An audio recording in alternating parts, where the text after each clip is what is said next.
Welcome to another episode of Entrepreneurship Simplified. My name is Keith Hevlin. I have Joel and Dexter from Hemisphere's Cafe with me. Gentlemen, thank you for joining me this morning. I appreciate your time. Yeah, it's a pleasure to be here. Thanks for having us. Awesome. So why don't you just start off? Tell me about your journey. What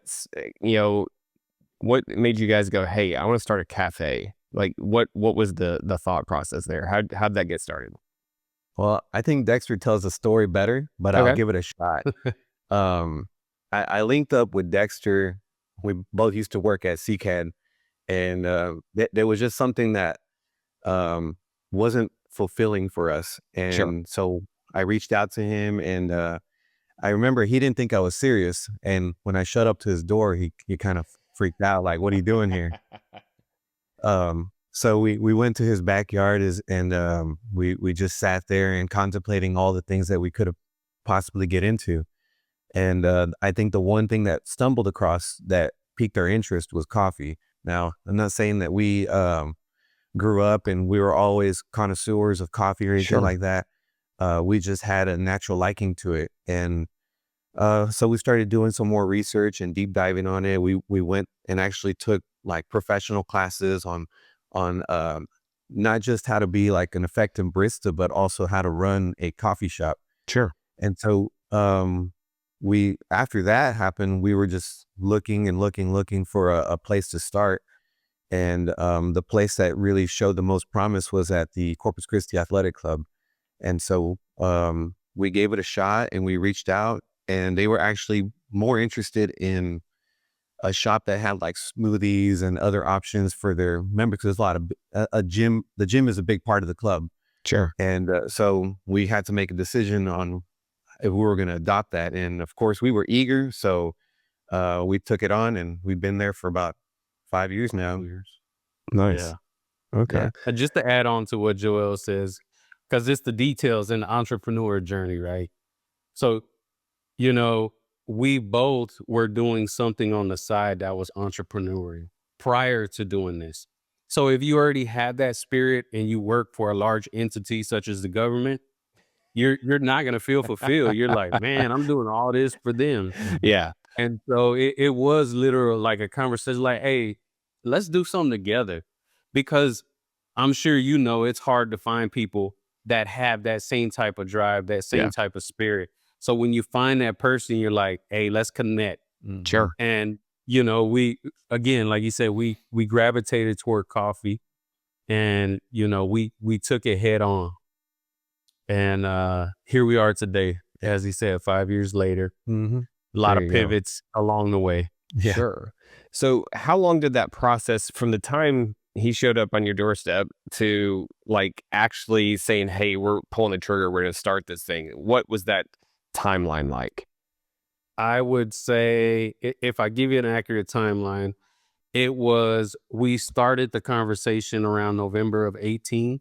Okay. And by December, we were already planning our trip to Texas Coffee School. Okay. In January of 19, we attended that school. I think it was about a week of intense training. A month later, we bought our first commercial espresso machine, and we rigged it up in my actual kitchen. So imagine that, having a commercial espresso machine rigged up in your kitchen. Sure. And we got to work. And then, the truth is, I would say it took about a year before we actually got into the Corpus Christi Athletic Club. Okay. And during that time, I'm sure Joel will agree, there was a lot of times we were questioning, well, is this really what we're supposed to do? Sure. Like, is it supposed to be this hard? Like, when we went to class, they made it seem like Super easy. everything was just going to flow and it was going to be easy because Sure. you got the right training, you know what to look for. But, it was a process. And as with the entrepreneur journey, that is the great thing about it, is the journey. Sure. And sometimes it's hard to realize that when you're going through the motions. Mm-hmm. Yeah. So you mentioned you had side hustles before this. What were your side hustles, just out of curiosity? So for myself, I started a landscaping company in 2017, which is currently still in operation. Okay. And I was heavily involved in real estate at the time, more so on like property management, Sure. short-time rentals, flipping, that sort of thing. And you know, initially I was very passionate about it, and then it just kind of fell flat for me for a while. It became very kind of transactional, Yeah. and I was missing something. Sure. Sure. No, I understand. As a serial entrepreneur myself, I get my problem is I get bored, so I start another business. Thus, I have this podcast because I got a little bit bored. So, hey, let's start something new. Um, so, no, I totally get it. And landscaping, I actually went to the University of Tennessee, what I call the real UT. Back in the late 90s, I was going for landscape design was what I was actually going for. So I had a landscaping company for several years. Started off my very first business when I dropped out of school was a liquor store of all things. Well, I was 20 years interesting. old, started a liquor store, never had a drink in my life at that point. So it was very risky. If looking back, it was very risky, but I was too dumb to know that. But then I did landscaping for about 3 or 4 years before I had to get out of that. So I cannot imagine doing landscaping in South Texas. Mine was in East Tennessee, where it's not nearly as hot for nearly as long. So Oh yeah. kudos to Yeah. you. That's That's what breed right here. It's been a grind, but it's also been rewarding because we're still in business. You Yeah. know, I think this is our 8th year, That's and awesome. that's an accomplishment. Yeah, in and of absolutely. itself. Absolutely. Well, that's awesome. I think people, I don't know if people when they're first starting off know, even a business that opens and closes, what a major accomplishment that is. Yeah. And maybe that goes to your entrepreneur channel is, you know, like that's part of the process is going through these things that you want to try out. Like just go try it, you know, commit to it. I think last night we were talking about like, telling somebody who's starting off to slow down, you know, and maybe that's not the right advice because they're not going to listen to you anyways. Like when we first started the coffee shop, it was like go go go go go. 100%. And looking back, I'm like, man, I wish we had taken our time and studied the moves a little bit more instead of jumping on everything. But in actuality, I think that's the way it's supposed to work. I think you're supposed to just dive in, learn from your mistakes, no matter how bad they are, and then make your adjustments not do them. That's the only way you were going to learn, I think. Yep. No, I agree 100%. So I say that I am very much a ready, fire, aim. That's my personality is I pull the trigger, the bullet's out, here we go. We'll figure out how to hit the target because I don't know where the target even is when I pull the trigger. I'll figure it out as we go. And, you know, the figuring out part is the failing and, you know, fixing, you know, adjusting what you're doing. You know, it's this didn't work, so now we're going to try that. This didn't work, now we're going to try that. And, you know, sometimes it leads to complete failure. That's fine. It's happened a couple times. Happened to me twice on a large scale. Once because of real estate. I did software for real estate industry, mortgage industry. And then the second one was during COVID. Had one of our businesses it was in Austin, Texas that they locked down for 6 months. And it was a retail location and we weren't allowed to open. So what are you going to do at some point, right? Good old Austin, California East, as I refer to it. But when you pull the trigger nowadays, like what obviously, you know, like you're just going to go, but what have you learned from the lessons and your failures in the past? So I have learned to make the adjustments quickly. If it looks like it's going to fail, just let it fail fast. I used to like the real estate one, the software for the mortgage industry. We tried to pump life into that thing. It had been dead for quite a while because I mean the whole industry collapsed, right? There was nothing we could do about that. It was just really bad timing. We didn't see it coming. Nobody saw it coming really. And we kept trying to pump more and more cash into it, thinking that if we threw enough money at it, it would finally, you know, come back to life. That was a terrible idea. I don't do that anymore. Yeah, just making the adjustments fast, right? And part of it is just, you know, knowing how to hire people better. I typically now will start companies that are a low overhead, low startup cost type business. You know, I own a digital marketing agency, so I can do all the digital assets super fast, super cheap, right? I mean, basically free because it's paid for by Yellowfin Digital.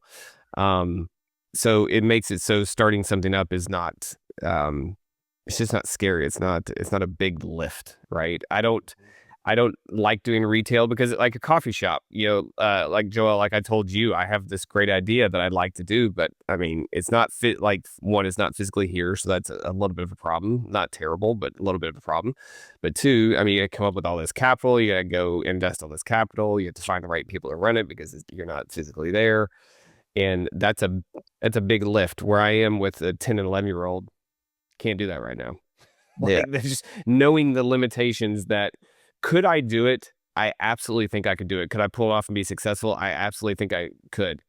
Knowing that I shouldn't, just because you can doesn't mean you should, right? Two Mm-hmm. completely Yeah. different things. And I am smart enough now, and my wife, who sits behind me, has beat it in my head enough now that just because you can doesn't mean you should. I want to spend the time with my kids. Yeah, I'm coaching a baseball game tonight. So that's what's important right now. So picking your priorities and making decisions accordingly, right? I think that in some ways, on that sense, we're kind of similar with you now. Maybe we weren't there a few years ago.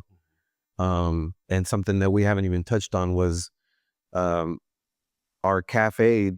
Over the last few years, we were ambitious. We were taking every opportunity, and when it all failed and went wrong, it was then that we realized like that we had prioritized the business so much. We had given so much attention to it, so much effort, and at the end of it, I don't know how, somehow we still had our families at the end. They were Yeah, still there waiting for us, but they were on the back burner of the sure. whole situation.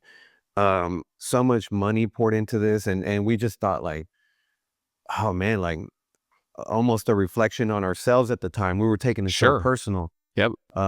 But after grieving for some time, I guess, Mhm. we kind of finally realized like, man, that failure was big, but it wasn't everything. Like it wasn't even close to everything. And now, as you say, like that baseball game that you go to, like that's way more valuable than starting up 3 or 4 businesses that make money. Like it doesn't, that's not important. That time that you're missing out on, that is everything. Yeah, you hit on a couple of very key points that I think entrepreneurs miss sometimes. One, money is definitely not everything. So, 20-year-old Keith, when he started a liquor store, I want to be a millionaire. I want to have all the money in the world. Like, I want it all. 44-year-old Keith, you know, money was success back then. Right now, freedom is my success. The freedom Yes. to do what it is I want to do when I want to do it. That's success to me. I'm a huge fan of, again, the real UT, Tennessee, who won the national championship in baseball last year. And my son and I had the opportunity to, at the last minute, decide to go to Omaha to watch them in the World Series, right? That's freedom that if I'm working at CCAD, I likely don't have, right? And, not only could I go, but I could go and still work, right? Because everything I do is now pretty much on the phone, on the computer, something like that. So I have the Yeah. freedom to be able to do that. And we've started businesses that give us that freedom. Like I'm not going to start a business where I have to be tied to a physical location probably ever again. I won't say never because I've learned not to say never. But I just can't imagine wanting to do that because then I'm stuck and I don't want to be stuck. I want the freedom to be able to go do what it is I want to do. Right. And the other thing that you said was grieving the loss of a business. Been there, done that, and it felt like, and it felt like a failure as a human being. Right, I failed because I was the business. The business was me. We were combined. We were too intertwined. And Yeah. if the business failed, that meant I was a failure. And now I've got to like figure out what am I going to do with my life? Like what's going on? And luckily, I learned that at a fairly young age, and don't suffer from that anymore. Like obviously, no one likes to fail. I don't want to fail. I don't want to lose money. I don't want to waste time more than anything. But that is not it's not who I am, right? Like I am who I am. My business is completely separate, and there are times where businesses fail. I mean, think about how many businesses failed during COVID. Absolutely, completely out of control of the actual individuals that owned a business. People were too afraid to go out. People couldn't physically go out. I mean, there were some countries that were so locked down you couldn't leave your house. So that doesn't make you a failure as a person, right? So I think those are two very good points that you brought up. I mean, because unfortunately, we're talking about this. Somebody's going to watch this and they'll still have to learn it for themselves because they don't necessarily believe it. But if you're watching this, your business is not who you are. I know it can feel like it, but it's just not. You are your own individual. The business is something completely separate. And at the end of the day, I think family is what's most important, right? So you got to try to prioritize those. And that's not to say that I haven't worked the 80, 90, 100-hour weeks. Very clear. I have. I mean, I did it for a very, very long time. I don't want to do that anymore. I've got 2 little kids that are growing up extremely fast and I don't want to miss it. And that's just, that's where we are. So Would you say though, for you, that the reason that you have that freedom is because you put those 80, 90 hours early on in yeah, your life? yeah. I So mean, like, 100%. I mean, I put 80, 90-hour weeks in at the liquor store and I was taking home $500 a month because I had to reinvest everything because I was an idiot. I started a liquor store with $50,000. So I bought a house when I was 18. It was in the hood in Knoxville. Somebody got murdered across the street the first weekend that I lived there. And it was terrible. But it was this huge old house. It was like 3,100 square feet, built in 1906. Big, huge Victorian style house, right? Beautiful. It was worth a lot more than what I paid for it. So I did a cash out refi to get the money to start the liquor store.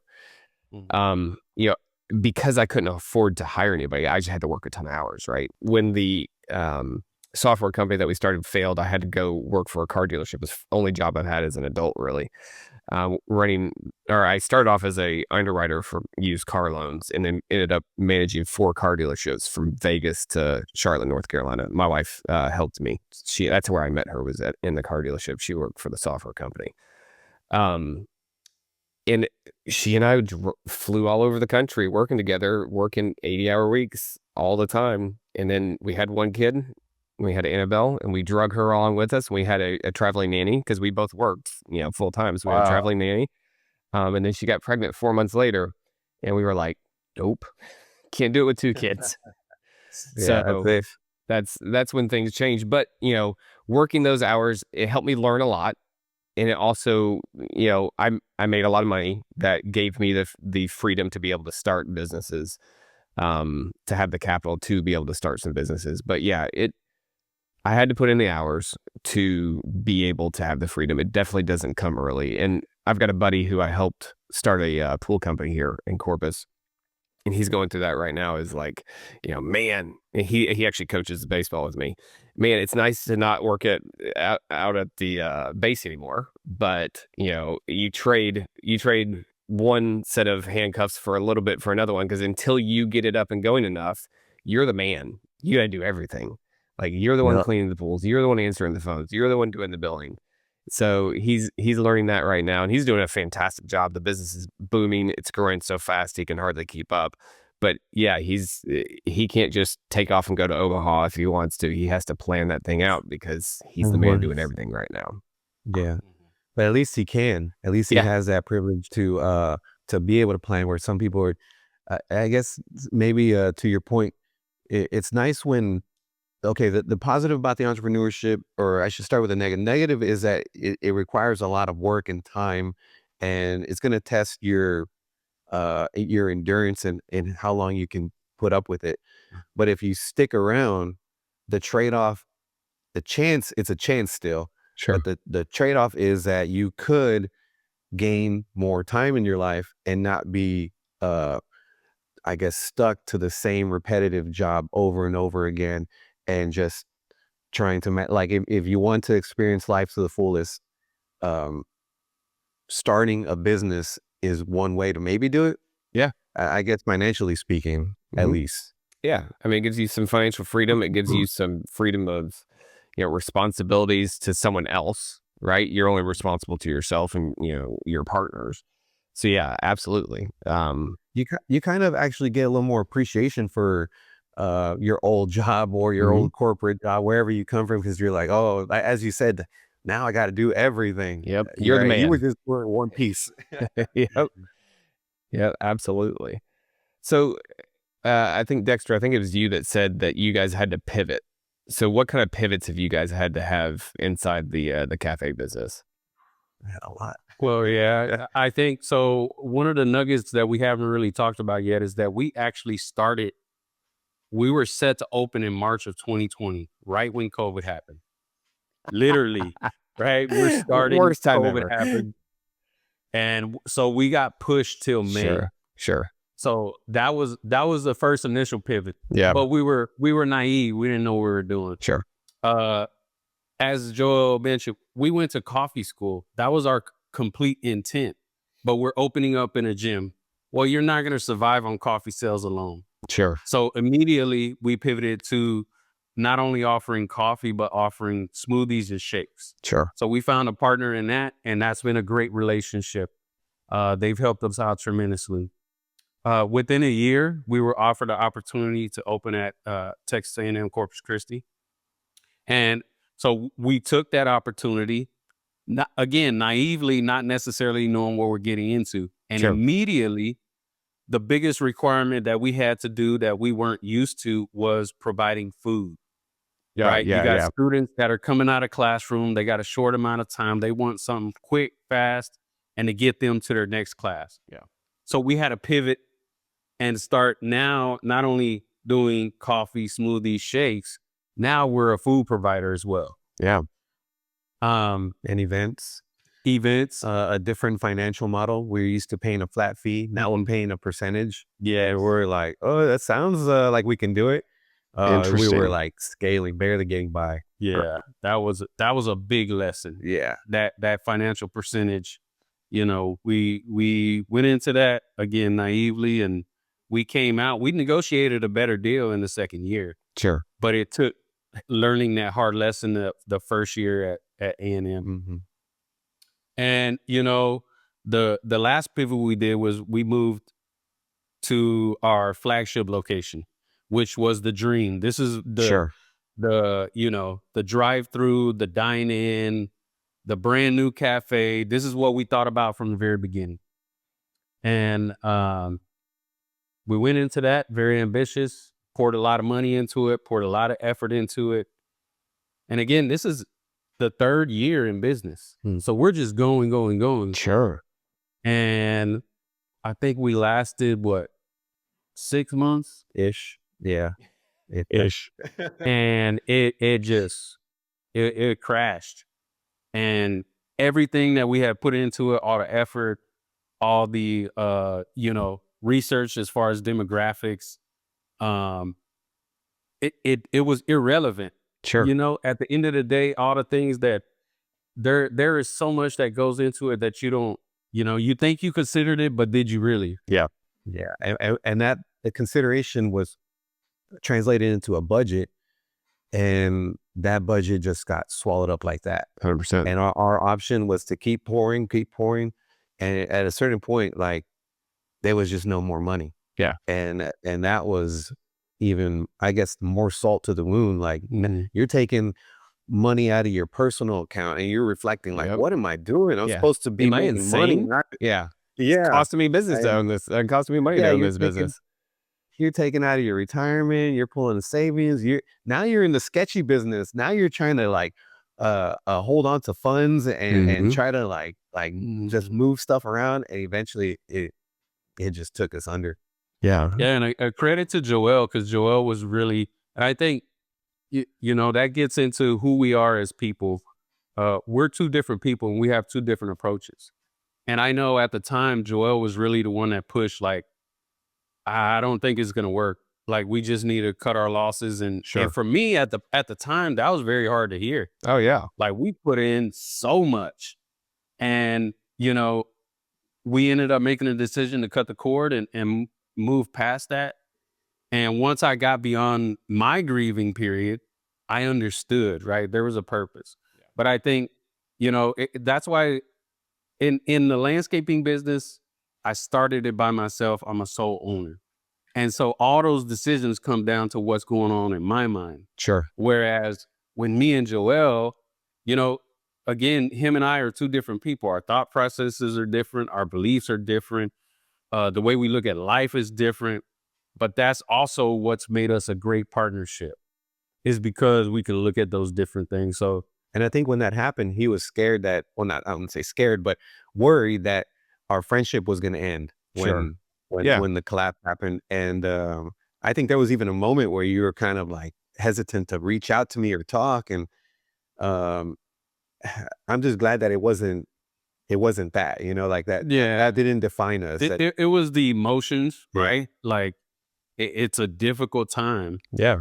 but yeah, our friendship has stayed in place. yeah, And I think that in and of itself is worth more than losing the cafes. yeah, Because when you go through life and you go through those difficult moments with somebody, you want to be able to stand next to that person and be okay. Yeah. Versus how a lot of these relationships go, like it's just, hey, whatever, and life separates. oh yeah, I've seen, and Absolutely. I remember when we were talking with the attorneys about our partnership, they were like, "Are you sure you guys want to do 50-50 and not 51-49 or Yep. something like that?"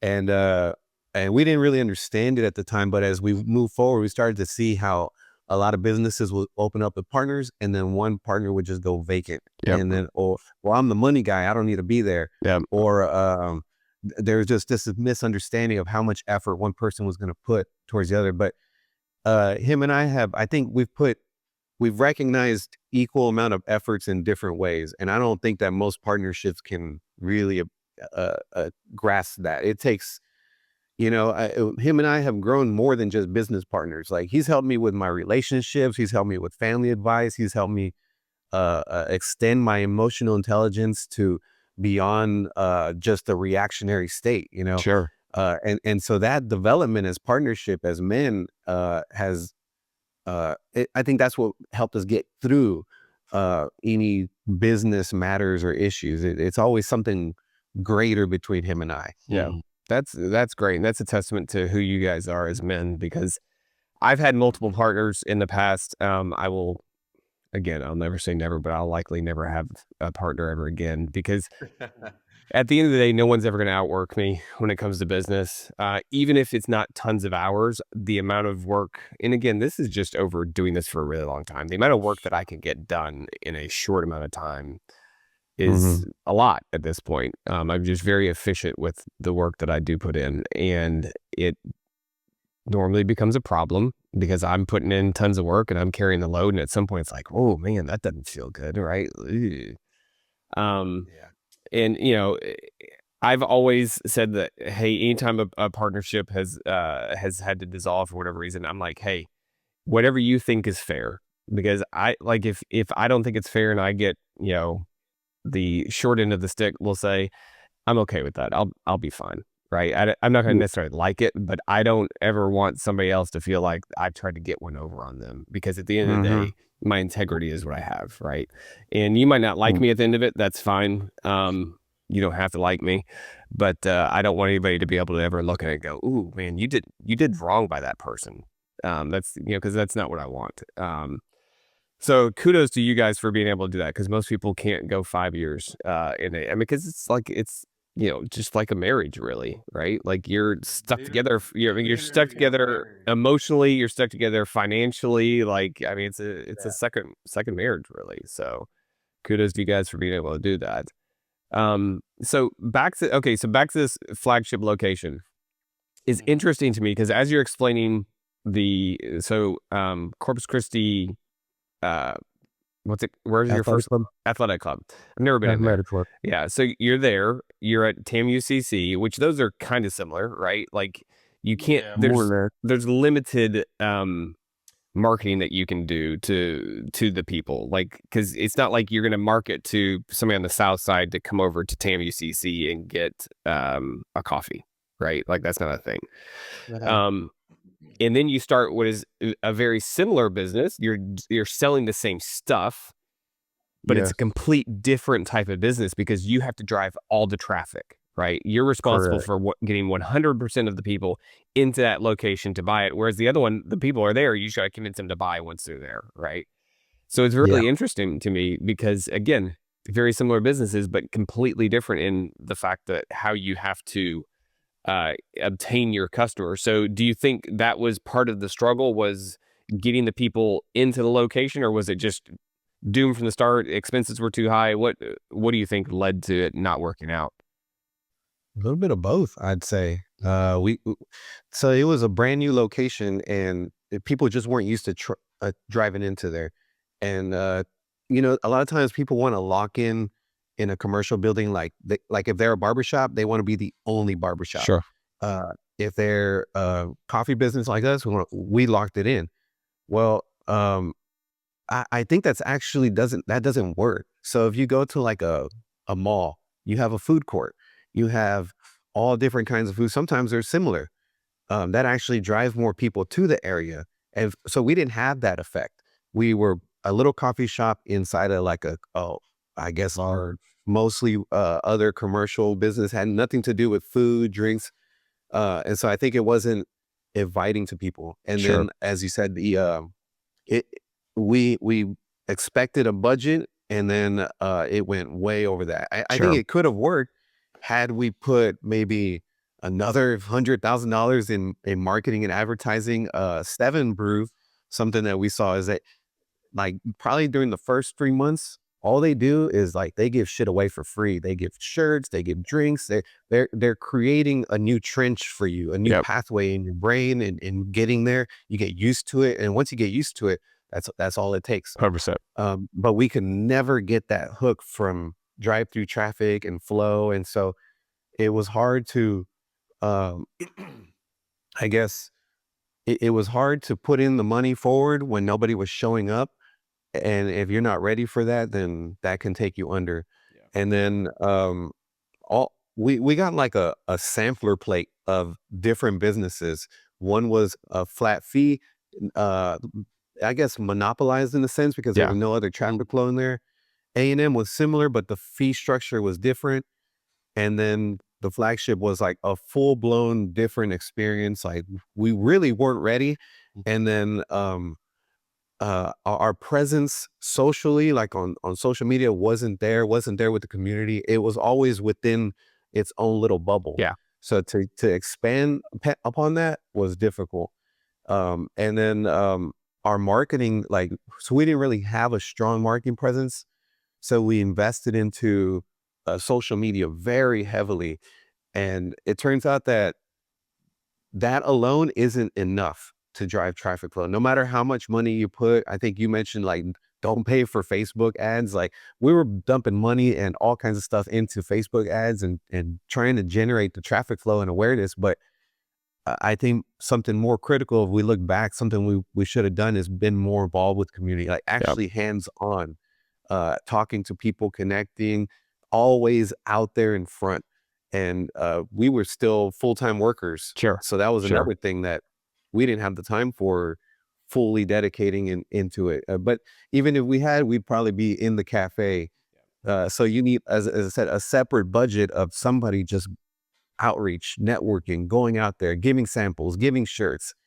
And Yeah, that just might being give you a everywhere chance. you can possibly be. Yeah. Yeah. That might give you a chance. And I would also just add that I'm sure you're very aware of this. Growth blinds you. Yep. At least to the new entrepreneur. The new entrepreneur, growth blinds you, and you assume that, well, if we're growing, everything is great. Yep. Like, we It's a have success. we have no. Yes, exactly. And I would say that's one of the biggest contributors. All the details, as Joel just explained, but growth will blind you if Yeah. you're not paying attention. I think so. I can take it a step further. I think at times, depending on the type of business, maybe not for a coffee shop, but at times growth can actually hide failure. Like, your business Yes. can actually be failing, but you're like, because of whatever the circumstances is, you're growing right now, but you're growing into an even bigger failure that's going to collapse on you. I've seen it in the car industry. I've seen it before, where people were selling more and more cars, but they weren't actually making money on it. But the cash flow's coming in, right? Everything looks good. Everything looks good. Everything looks good. Well, then all of a sudden, we have no money left. We can't go buy any new cars. What's going on? Well, Yeah. it's because you weren't actually growing. You were just hiding the fact that you were failing. Yes. Yeah.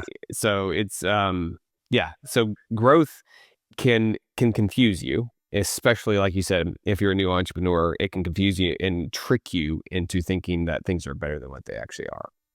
So Mm-hmm. it comes down to numbers, right? Like the numbers never lie, and you have to always have a tight grasp on the numbers, which is why having her is amazing because she has an accounting degree from TMUCC. But Wow. yeah, like I could do it. I hate it. It's not fun for me. She's really good at it, so I don't have to worry about it. And I literally just don't worry about it. So, our marriage works really well in the fact that we are also partners in all these businesses. And what I'm good at, she's not necessarily good at. What she's good at, I'm not necessarily good at. It doesn't mean that we can't do the other functions. That's not where we're naturally gifted or even want to spend our time. And having somebody who can help me wrap my arms around the numbers at any time, and make sure that things are actually going the way that you want them to go and not the way that you think or hope that they're going. Um, that's what's important, because I think we get blinded as people who are not necessarily the one who can go find the numbers and put everything together so it makes sense. Um, we can get blinded by the fact that it feels like it's going well. It feels good right now, and it's not necessarily good, right? So if somebody asks you about starting a business, is that probably one of your biggest piece of advices? Like, make sure you have your accounting down first, maybe your business plan, have your numbers locked in, or Yeah, what do you I recommend? mean, the very first thing she and I ever do when we talk about starting a new business is spreadsheet. First thing, spreadsheet, figure it out. Do the numbers work or do they not work? And do they not work on the worst case scenario, right? Like, we're always going Mm. worst case scenario. We never take best case scenario. We don't even want to think about the best case scenario because it's not going to happen. And if it does, great. It's a great surprise. I just want to know, how much am I going to have to invest if this does not go well, right? How much am I going to have to pour into this if it doesn't go well? So numbers are where we always start. I mean, it 100% is. And then, because if the numbers can't work, then nothing else really matters. And then if the numbers do work, okay, hey, is there actually a demand for this? How are we going to get the new customers? Like, what's the cost of acquisition for a new customer? Is that a one-time customer? What's the lifetime value of the customer? Trying to figure all that stuff out comes secondary. If you don't know if the money's going to work, because like, I don't know how much I'm going to put in and how quickly I'm going to get that money back out, right? And what my profit, the expected profit's going to be. So that's, we always start with a spreadsheet. And you know, we're terrible.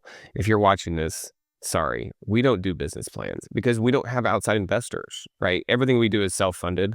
So an actual business plan, they teach you, hey, you gotta do a business plan, you gotta put it together. Heck, I'm going this afternoon to talk to a class at the university, to teach an entrepreneurship class.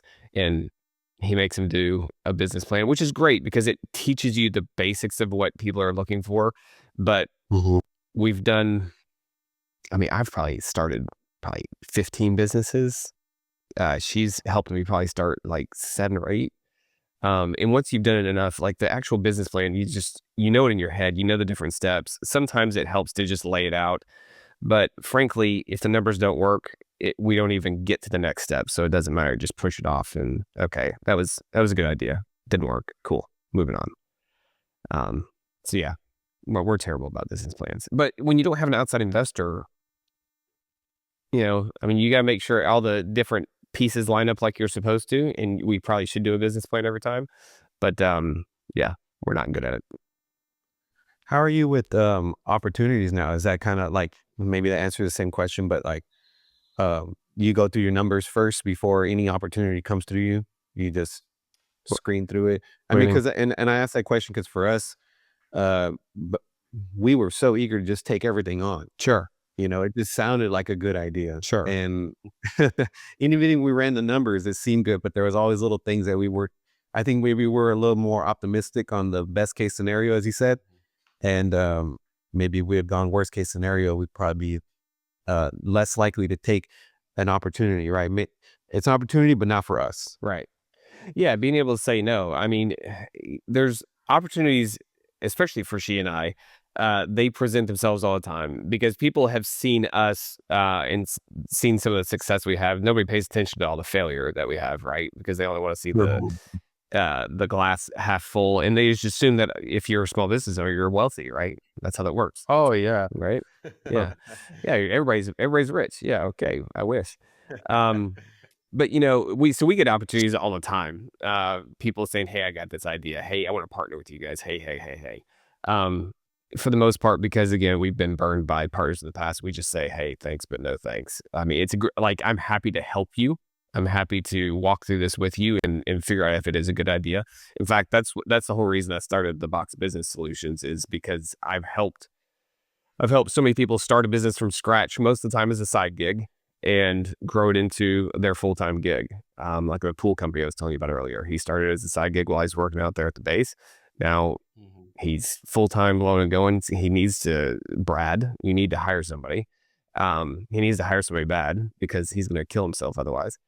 But yeah, so I help people walk through their own opportunities. And you know, other than that, we assess opportunities as they come across for ourselves, trying to not start tons of new businesses again because we have kids. But Box Business Solutions is something that it's something I've been doing anyway, and I've been doing it for friends. I've helped 8 different people start businesses over the past few years, and I figured it out about a month ago. They had about $25 million in revenue from those 8 businesses. So fairly successful. And, you know, my thought is, hey, I could actually do this and turn this into a business, because I do it anyway, just, you know, for friends that we care about.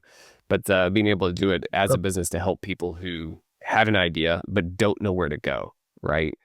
And being able to help people basically from a consulting side of things and help them get it up and get it going. I appreciate you doing that. I mean, like, it doesn't personally affect me now, but I think that anybody who's, I guess, giving information and helping people for free, that kind of stuff really comes back around. And that's the kind of community that we should be striving for. Sure. You know, we talk about corpus, not we, but like you hear people talk about corpus not being shit or whatever. And it's just, it needs connections. It needs people bridging together to realize that there is people like yourself who, shoot, like most people probably think that you would never help them, but Sure. you'd be the first one to actually help them. Maybe your buddies won't help you. Maybe that's why you're Yeah. conditioned that way, but people who are out there doing it, I'm always surprised how eager they are to go share exactly what they're going through.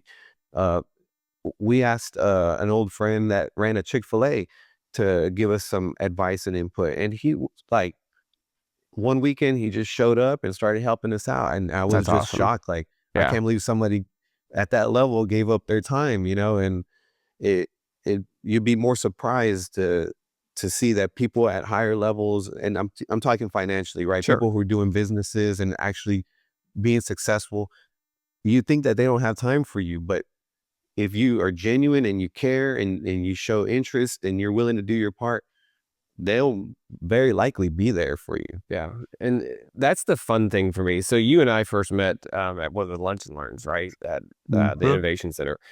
And that kind of stuff for me, they called me 12 hours beforehand. We're like, hey, can you come do this? I'm like, yeah, sure, why not? I can talk about anything. But going and being able to help people like yourselves, like, I mean, there were probably 30, 35 people in the room that day.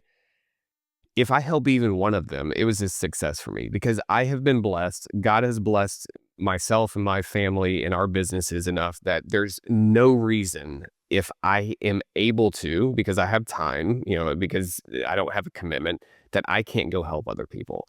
And that's the same reason why I helped Doug with the class at TAM-UCC. It's the same reason that I'm the entrepreneur in residence at the Innovation Center. I'm happy to help. It's fun for me. I love, like, this is fun for me. It's like, it's a new problem to tackle to try to figure out, hey, am I smart enough to figure out how to help them fix their problem too?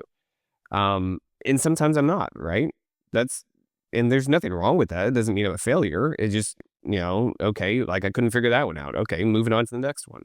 But yeah, the blessings that we have to be able to help other people and bless other people with the talents that God has given me it's a no-brainer. You got to do it.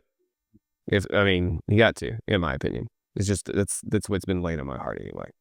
So that and it's fun. Yeah. But, well, guys, I guess my last question for you guys, and I will let you go. I appreciate the time that you've given me, is what's one thing, like if you had to pick one thing, what's the one thing that you would say, hey, somebody's thinking about starting a business. I wish somebody would have told me this before I got it. What would that thing be? To let you go first. Yeah, that's a good one. That's a difficult one. I think maybe leveraging your resources. Tap into every resources. Ask people for help, and if they don't know, ask them who do you think they might know. And just keep. How hungry are you? How committed are you? Because if you're very hungry, you'll keep asking. You'll keep knocking. Um, I think we come across a lot of people too who want to start something and they never really do it. Yep. So you'll find the people who keep asking questions if you're advisable, being coachable. I think that would be another big part. When we met with Dr. Bias, we would like ask him like why he's so like eager to help us, and he said, you guys are coachable. He said, you don't come across people like that. Yeah. And so you got to be willing to learn and ask for help. Yeah. If you can't do that and you're on your own, and you're not going to make it. You're not going to make it on your own. Not to where you're really trying to go. Yeah. That's a really good one. Yeah. Cause if you're so rigid that you can't be told anything, it's hard to make it in business because it means you cannot adapt very well. Yeah. You won't make it for the right reasons. Yeah. If you make it. Yeah, absolutely. Absolutely. All right. Awesome, guys. Well, hey, I appreciate your time. Thanks for joining me, and a great conversation. I really enjoyed this. So thank you, guys. Yeah. Appreciate it. Oh, yeah. Thank you. Thank you for having us. All right. That's a wrap for today's episode. Your next step, take what you've learned today and put it into action.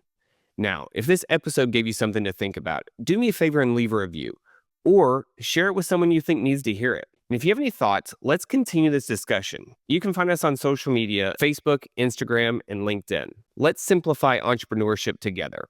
We'll see you on the next one.